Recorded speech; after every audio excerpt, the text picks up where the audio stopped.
Hey everybody, before I get started, I just want to mention a couple of ways that you can engage with me on a more personal level. I have a few avenues set up and I keep focusing on one, and I figured, why don't I make a short little video talking about all of them real quick before we get into these episodes. So first thing, Patreon. There's a link in the episode description, and every episode description to the Patreon, as well as a video on the feed called Major Announcement that has all the details of what each tier offers and how much they cost. I implore you to check that out. I offer a lot of cool shit for my patrons.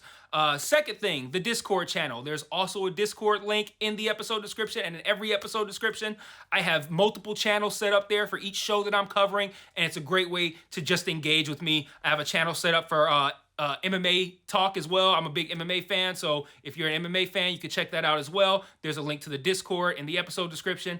And then lastly, the Facebook and Twitter. Social media. Follow me on there. I post news on there. When I say news, I mean like, hey, I'm stopping covering this show. Hey, I'm starting covering this show. Let me know what you think about this.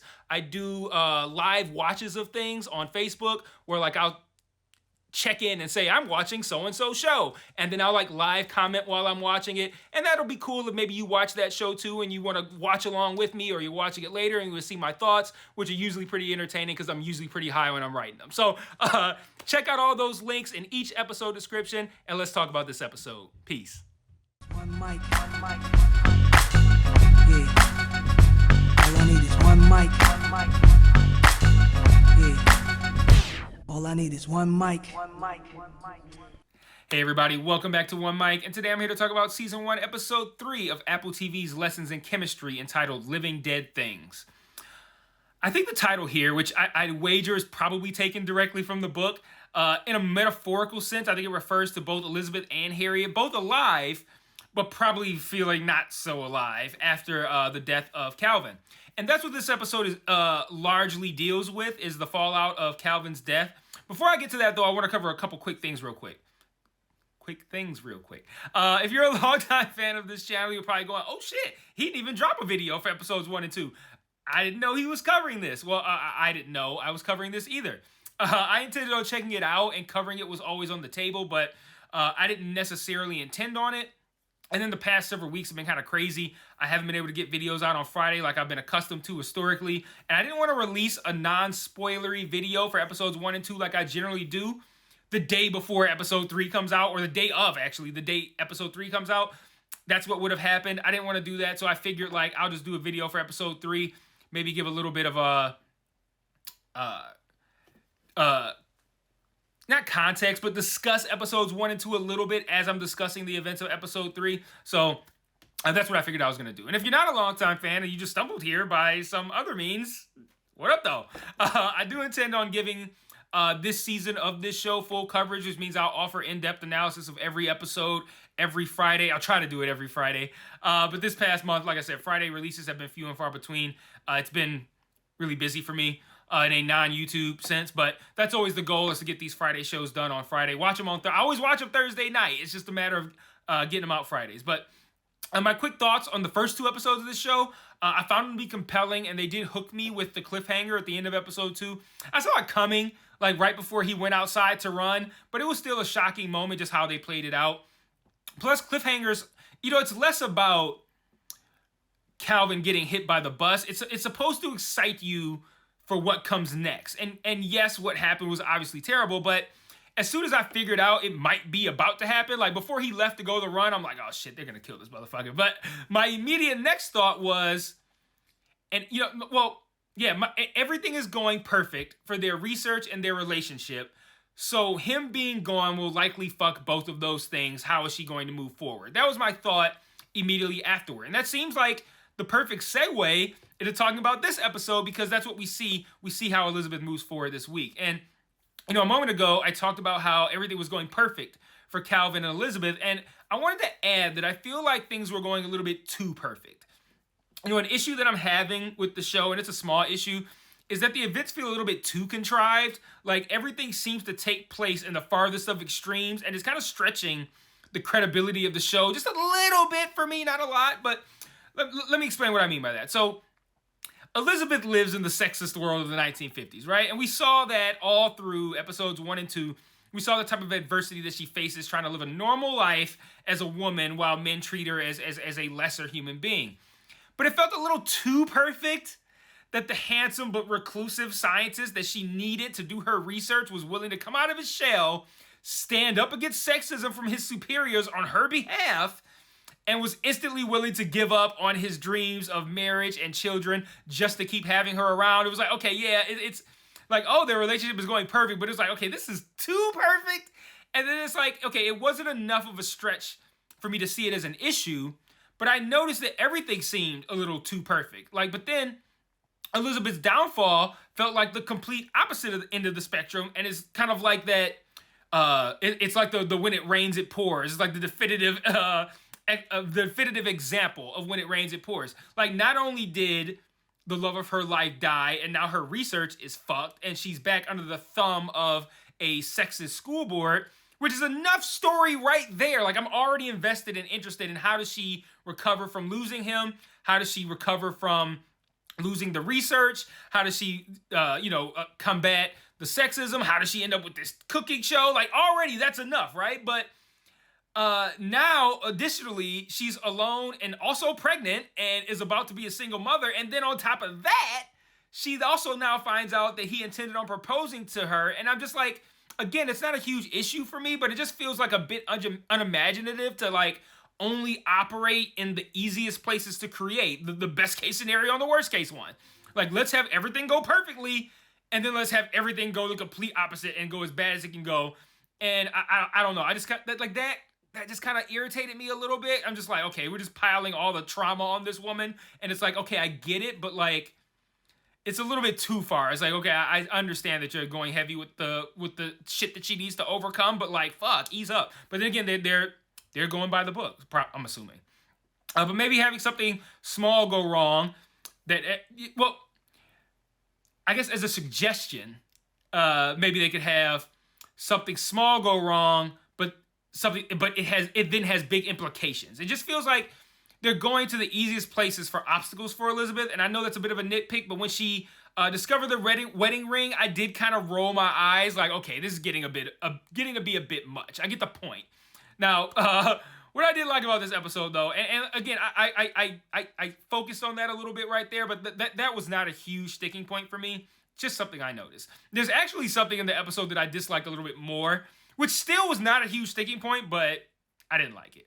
Like, the thing with the stretching the credibility of what Elizabeth's dealing with, that's me being nitpicky. The other thing, I don't like that thing. But what I did like about this episode, and about the show in general, is the fallout of these events and where they could lead us for the remainder of the season. So, with Calvin dead, his research goes back to Hastings, because remember, he's the only chemist here. Elizabeth's just a lab tech, so for all intents and purposes, she has no research. Now, if you'll also recall, their research into, what the fuck was the name of it? I forget the name of it, but, whatever that is, I'm actually really interested in that. But whatever that research is, it's the key to them getting this Ramson grant. And everybody there really relied on getting this grant, mainly Calvin, and then his boss, Donati. Donati, I can't remember all the stuff I feel like I've seen him in, but I feel like I've seen him being a piece of shit in everything I've seen him in. But I first saw him, he was like Seth in House of Cards. That's the first time I saw this guy, but he seems like he's playing Seth again. But with Calvin dead, Donati is now being a sneaky piece of shit. He's stealing the research since technically, like I said, Elizabeth has no claim to it. And then he plans to finish it, get the grant and the credit all for himself, when Calvin and Elizabeth had done the majority of the work. And that's what makes this scene of Elizabeth's firing really good, because not only is she fighting back with facts and logic at a time when most women wouldn't want to do that. Shit, most women wouldn't want to do that right now. But you know that Donati has the added motivation of firing her to get her out of the way so she can't stop him from stealing her research. So, like, it's a smart play by Donati, but most importantly, a well-written narrative play that didn't lean too heavily into what Donati was up to, and it kind of let us glean for ourselves, you know, the added play of him having a vested interest in Elizabeth being fired. Another time they did that, and I'm not even 100% sure they were doing it, but it's what I took from it. It was during that montage of Elizabeth working out on the ergo machine, and she's working out on the ergo machine. She's like smashing up the kitchen with the sledgehammer. She's tenderizing a steak. And it was one of those rare montages that I think that went from, I get the point, why is this going on so long, to, wait, did I get the point? Am I getting it now? Like, and you guys, you let me know what you think about this too. I could be doing a lot. But are we supposed to take from that montage that Elizabeth was essentially trying to overexert herself into a miscarriage? Like, because at first I thought, okay, this is a montage of what her day is like. Then it continues, and I'm like, okay, I see her routine. I got it. I don't need to see it. I don't need to see it again. Then she's like working out like really hard and really aggressively, and she smashed up the kitchen really hard, and really pounding that steak. And I'm like, okay, so this is how, now I've transitioned from, okay, I get why they're continuing to show me this. I'm supposed to understand that this is how she's working through her pain over Calvin. Got it. But then at the end of it, like, she gets up, she stands up, and she's very noticeably pregnant, letting us know that months have passed. But also making me wonder, like, wait, was she trying to, like, get rid of that baby? And then she goes to the doctor, and the doctor's like, what took you so long to get here? She's like, I was kind of hoping it would take care of itself. And I mean, that felt like confirmation to me. Like, she was trying to put her body under enough stress so as to cause a miscarriage. And she's like, I was hoping it would take care of itself. I mean, she wasn't just hoping a pregnancy would just go away on its own. Like, so, and that scene following that montage of her working out like that, I don't know. That's what I took from it. You guys can let me know what you think. Regardless, though, I thought that was a pivotal scene for Elizabeth's character. And I appreciated the show largely, again, letting us interpret on our own what she's dealing with. Like, you guys might have took that differently than I did. Maybe you didn't take that. So, yeah, good stuff. Another thing that interests me is this B plot with Calvin's neighbor Harriet and this freeway that's being built through her neighborhood. It didn't interest me at first, but her and Elizabeth seem to bond with one another in this episode, and I'm wondering if whenever Elizabeth gets this cooking show, if she's going to use that platform to shed light on Harriet's freeway situation. That'd be kind of cool. I also thought them imitating how Calvin was dancing, that was a cute little scene. Two women who are bonding over the death of a person, and they both share that moment, that pleasant moment of remembering how goofy he danced. And then we had seen it, in the last episode as well. So I want to close with the one other thing, the thing that I said I definitively didn't like, which was the dog narration. And that felt very corny to me. And before you people who want to treat who want to treat and a tummy rub for having read a book race here to tell me that there's stuff in the book from the dog's perspective, let me stop you right there and tell you that I don't give a fuck. That's the reason we have screenwriters who adapt books into film. Sometimes what happens in a book doesn't translate well to film, and I think that's really what's happening here. I feel like I read this in the book and I'm just like, oh, this is fine, whatever.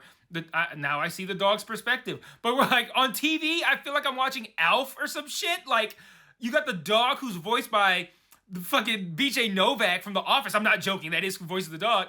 And it doesn't fit the tone of the show at all. Like, it felt like a Jason Segel directed episode or something like that. And they're not gonna stop this. And I'm like, I don't know. I don't like this aspect of the show. I feel like it doesn't fit in. Like I said, it feels like Alf or some shit. Like, it tonally just, it feels very oil and water to the tone of this show. And you can make the dog, reflect on his bomb sniffing failures and make me listen to the dog berate itself over all of its shortcomings all you want. But making me think of Dr. Dolittle while I'm watching this show, I think is an unforced error that I think they're going to regret having made. I imagine this will keep up throughout the season, and I imagine they'll get some good moments out of it. But, Alf had good moments too.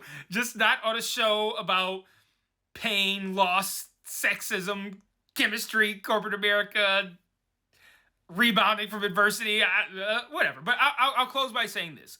I was really hoping that when the episode opened and we heard 6:30 narrating the events of Calvin's death, I was hoping that the narration was going to end with, and that's why I pushed him.